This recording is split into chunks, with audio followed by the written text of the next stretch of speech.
Today is Wednesday, October 9th, and I'm just wondering about two things in the NFL. The first topic will be the Cowboys at the 1/3 point of the season, and secondly, a potpourri of NFL notes, including, are the Jets crazy? Crest is again proud to sponsor the McKinney Police Association Golf Tournament and Car Raffle, October 24th at TPC Craig Ranch in McKinney. Sign up and purchase a raffle ticket for the opportunity to win a brand new Crest Cadillac CT4. It's easy. You go to cowboys.com.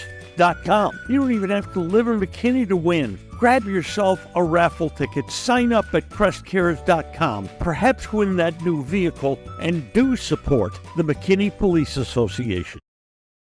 In 1993, Bob opened the original Bob's Steak and Chop House on Lemon Avenue. 32 years later, the original Bob still greets you at the original Bob's. And now his sparkling new Bob's at Craig Ranch has opened in McKinney. Same fantastic beef and fresh seafood at these two Bobs, each run by the Bob's Steak and Chop House. Given all the injuries the Cowboys have suffered, 3-2 after 5 games is about as good as you could expect from this team.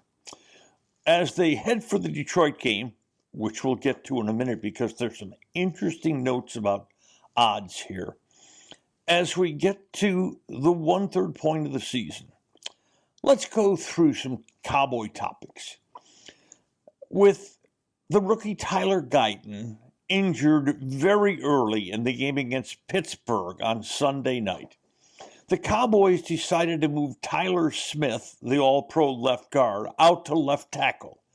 And they brought the undrafted free agent, though pretty good player, TJ Bass, in to play left guard the rest of the game. You know what the Cowboys did? They ran the ball. They haven't been able to run the ball all season. Now, I'm not saying it was just this one move, but let's go back to when Tyler Smith was drafted. The intent was that Tyler Smith would succeed Tyron Smith as the left tackle on this offensive line. Now, as Tyler Smith was waiting, he was inserted at left guard, where, by the way, he's pretty good. But Tyler Smith could be an all-pro left tackle. I ask you, what's more important, an all-pro left tackle or an all-pro left guard? I hate to diss the guards of the NFL because they're all bigger and more angry than I am, but guards are easier to find. Competent guards are simply easier to find. What if the Cowboys just decided to leave Tyler Smith at left tackle, leave Bass at left guard, and when Guyton is well, move him inside to be a guard himself? At last year's draft, I know one thing. A great number of talent evaluators of draft players thought Guyton's future was as a guard. Why not? Next, somehow it seems oddly, funny, sadly ironic that defensive end Marshawn Kneeland has gone to bad knee land. He was hurt against Pittsburgh. Didn't come back. He's going to be out 4 to 6 weeks, they're saying. That means the Cowboys are down, in effect, 4 defensive ends. Sam Williams, the starter at that end, was hurt before the season began. DeMarcus Lawrence is out for a long time, maybe Thanksgiving.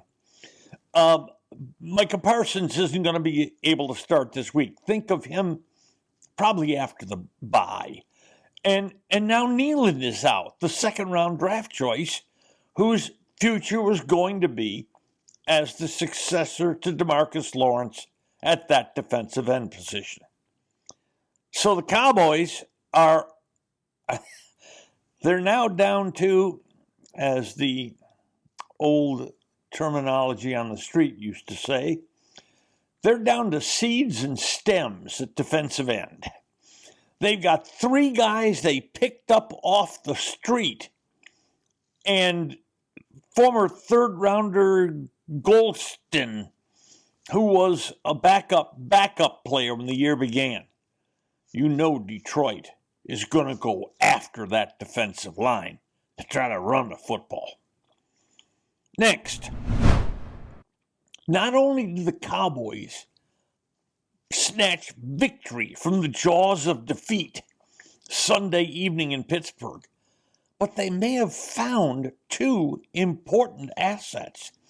The number 1 runner on this team now is, without question, Rico Dowdle. He had a solid game against Pittsburgh. And I'm sorry for the veteran Brandon Cooks, but you just lost your job as the number 2 receiver on the team. Jalen Tolbert was impressive against the Steelers Sunday evening. Not only a win, but 2 very important player emerges on this team. Next, at linebacker, Cowboys suddenly look like they have some run and hit you type players. Oh, that doesn't include Eric Kendricks. No offense to him, the starting middle linebacker and the guy who gets everything organized. But on either side of Kendricks is DeMarvion Overshown, number 13. Whew. All over the field against the Steelers. And on the other side, the kid Liufa, drafted from Notre Dame in the 3rd round. He's the one whose hair comes flying out of the back of his helmet.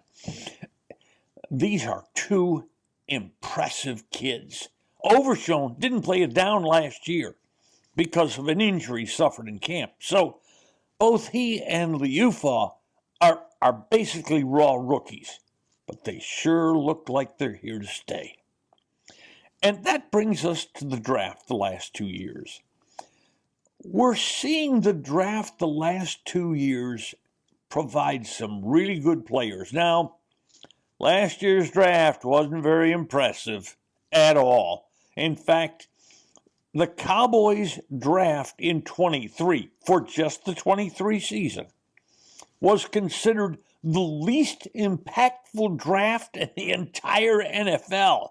Ouch. But remember, Overshown got hurt. So that really, really took away from the value of that draft. And the 2nd rounder, Luke Schoonmaker, well, you know what? He's starting to look like a solid backup tight end. Now, you may want more for 2nd round draft choice, but he still is on the field for a lot of plays. The 1st rounder, Mozzie Smith, well, let's be kind. He was awful last year. He's better this year. Now, not great, but he's better this year. And the number 7 pick from last year, Jalen Brooks, is starting to get on the field and occasionally make a play at wide receiver. And then we come to this year's draft. Holy cow. Well, there's Guyton, and there's some question marks after his name. But Nealand looked like a player. And Connor Beebe, the center, is a player. And Liufa, the linebacker, looks like a player. And the defensive back, Carson, though he was hurt for the last couple of weeks, he looks like he's a player in the NFL. The drafts the last couple of years have provided some solid talent. And finally, this week, the Cowboys are a home dog against the Lions of more than a field goal. I tried to track back to when the Cowboys were a home underdog of more than 3 points, or of even 3 points. Not so far this year. Not last year. Not 21. You have to go back to the year Dak Prescott was hurt to find a Cowboy team this much of a home underdog. We'll see how that works out. Lions look pretty salty. But Cowboy fans at AT&T Stadium are going to see something seldom seen at that stadium.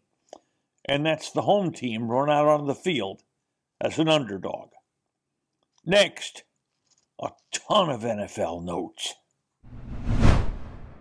Introducing Star Power Smart Home Solutions, where cutting-edge technology meets effortless living. Control your entire home with just a tap on your smartphone. Adjust the lights, set the temperature, ensure your home is totally secure, all from the palm of your hand. Experience the ultimate solution in comfort and security for your family. Start by going to the website, GetStarPower.com. That's GetStarPower.com. And now, a word from our title sponsor. Are all financial advisors fiduciaries? Fewer than you think. Not knowing could reduce your lifestyle. Hi, I'm Mitch Kramer, founder and CEO of Fluent Financial. A fiduciary is a regulatory term to reduce conflicts of interest in wealth management. A fiduciary always works in your best interest. A non-fiduciary advisor might put their compensation or company ahead of yours. At Fluent Financial, we are certified financial planners acting as fiduciary advisors. To learn more, go to fluentfinancial.com or Fluent Financial's YouTube channel. Well, the Jets fired Robert Saleh as their head coach yesterday. Just how nuts is this team? Just how nuts are they? He was fired because, well, they didn't reach expectations. So they're 2-3. And you look at the schedule, and at San Francisco, at Minnesota's off to a roaring start. What's the best they could have been? Probably 3-2. They were 2-3. What the hell? They fired the head coach because they were one game off schedule? You got to be kidding me. Next. Well, here's the next topic with the firing of Saleh. How about firing Aaron Rodgers? Saleh basically got fired because Aaron Rodgers has been mediocre, a little less than mediocre so far. I guess that was Saleh's fault. But Rodgers, who lives on another planet, last week he said he'd like to have the Jets deal for a wide receiver, Davante Adams, his old buddy from Green Bay. Well, Davante Adams would help the Jets. Now, his salary would help several third world nations. Okay, Rodgers wanted his friend. You know, he's got a really good wide receiver on that team. And he's got good runners. And I guess that was Saleh's fault. But now that he's gone, let's shine the brightest light possible on the performance of Aaron Rodgers, who last week in Minnesota simply was bad. Next, speaking of bad, Deshaun Watson in Cleveland. Well, he settled another sexual assault lawsuit off the field, and now the Browns are off to a 1-4 start. Watson may be, if he's not the worst starting quarterback in the NFL, maybe close to it. Realize he's just in the middle of a 5-year contract worth $230 million, completely guaranteed. Completely guaranteed. And remember what the Browns gave up for Watson to get his rights. They gave up a 2022 first rounder and fourth rounder. They gave up a 2023 first rounder and third rounder. They gave up a 2024 first rounder and fourth rounder. All that for maybe the worst starting quarterback in the NFL. And speaking of Cleveland, before the game last week against Washington, where they got the little fannies kicked, Cleveland held a players-only team meeting. Let me tell you, that's one of the worst signs in football. When you hold a players-only team meeting, when you hold a players-only team meeting, you are not discussing who does what at the team cookout or planning the team Christmas party. The doors get closed. Basically, a lot of veterans often speak. Sometimes there's some finger pointing. And what it's aimed at doing is getting all the bile out. All the problems that may be inside the locker room. Get them out there. Get them voiced. And then we'll go forward and get our butts kicked by Washington. Oh, yeah. Team meetings work a lot. Next, what a strange league this is this year. There are 2 5-0 teams. Kansas City? Oh, you can understand that. Minnesota? No, you can't understand that. With Sam Darnold at quarterback? No, you can't understand that. And Washington's 4-1, led by rookie quarterback Jaden Daniels. Be careful here. If you're assuming, don't worry, Washington will hit a brick wall any day now. Take a look at how soft their schedule is. This team has a real chance to be in the division and wild card races. Now let's look at the 1-4 teams. Okay, 3 of them you understand. Carolina, New England, Cleveland. You understand why all those teams are 1-4. There's 3 other 1-4 teams. Cincinnati, the Rams, and Jacksonville. You don't understand any of those teams. And at 1-4, you can say grace over that meal. Because that's it. You don't start 1-4 and make the playoffs in the NFL. Then there's the 2-3 teams. San Francisco is 2-3? Ambushed at home by Arizona after leading the game by double figures? And then there's the other 2-3 team. Oh yeah, the Jets, who fired their head coach. One thing also to watch. Minnesota, Detroit, Chicago, Green Bay. It would not be surprising to see that group of teams claim 2 wild card spots. And finally, I don't usually complain about media or, having been in the business and realizing sometimes that criticisms of the business may be off base. I still want to tell you, NBC has got to fix Sunday Night Football. First, the audio. The crowd is often too loud at points of the game. The mix of the announcers and the crowd seems a bit off-balanced. And when they run music under something, they leave it under there forever, so you can't understand what's being said.